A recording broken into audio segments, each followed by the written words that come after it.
క్రీస్తునందు పరిశుద్ధులందరికీ ప్రభుపేట వందనాలు చెల్లిస్తున్నాను.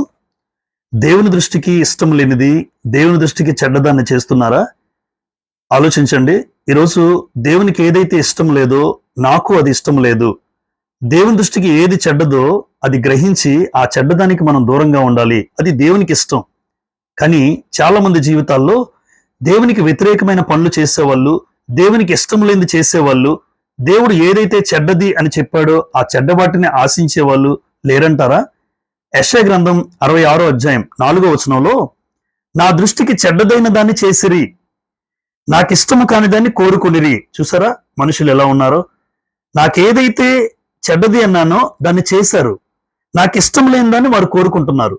దయచేసి దేవునికి ఇష్టం లేనిది, దేవుని దృష్టికి ఏది చెడ్డదో దాన్ని ఎప్పుడు మనం చేయకూడదండి. ఎందుకంటే అక్కడ అన్నమాట, కావున నేనును వారిని మోసములో ముంచుదును, వారు భయపడు వాటిని వారి మీదకి రప్పించుదును. దేవుడే ఆ వ్యక్తులను మోసములో ముంచుతాడు అంటున్నాడు. దేవుడే ఆ వ్యక్తులను ఏవైతే భయపడుతున్నారో వారి మీదకి రప్పిస్తాను అంటున్నాడు. ఆలోచించండి. దేవుని దృష్టికి ఎప్పుడు ఇష్టం లేనిది, దేవుని దృష్టికి ఎప్పుడు చెడ్డది ఎవ్వరూ చేసే ప్రయత్నం చేయకూడదండి. ఎందుకంటే చేజేతులారా నా జీవితాన్ని నాశనం చేసుకునే పరిస్థితి నేను తెచ్చుకోకూడదు. దేవుడే మోసంలో ముంచితే, దేవుడే ఏదైతే భయపడతామో అది మన మందికి రప్పిస్తే ఇంకా మన పరిస్థితి ఎవరికి చెప్పుకుంటాం చెప్పండి? కాబట్టి ఏదైతే తన పరిశుద్ధ గ్రంథములో దేవుడు నాకు ఇష్టం లేదు అన్నాడో, ఏదైతే చెడ్డదో అన్నాడో ఆ ఖచ్చితంగా వాటిని చేయకుండా ఉండాలి, వాటిని కోరుకోకుండా ఉండాలి. యెషయా గ్రంథం 65వ అధ్యాయం 12వ వచనంలో, నాకు ఇష్టము కాని దాన్ని కోరితిరి, చెడ్డదైన దాన్ని చేసితిరి. మరలా చెప్తున్నాడు చూడండి. నాకు ఇష్టం లేని దాన్ని కోరుకున్నారు, చెడ్డదాన్ని చేస్తున్నారు. నేను ఖడ్గమును మీకు అదృష్టంగా నియమించుదును, మీరందరూ వదకు లోనొగుదురు. అంటే కోరుండి బాధలు తెచ్చుకునే పరిస్థితి మీ కుటుంబాల్లో రావచ్చు. ఆ ఇబ్బందులు మనం కోరుండి కొని తెచ్చుకోకూడదండి.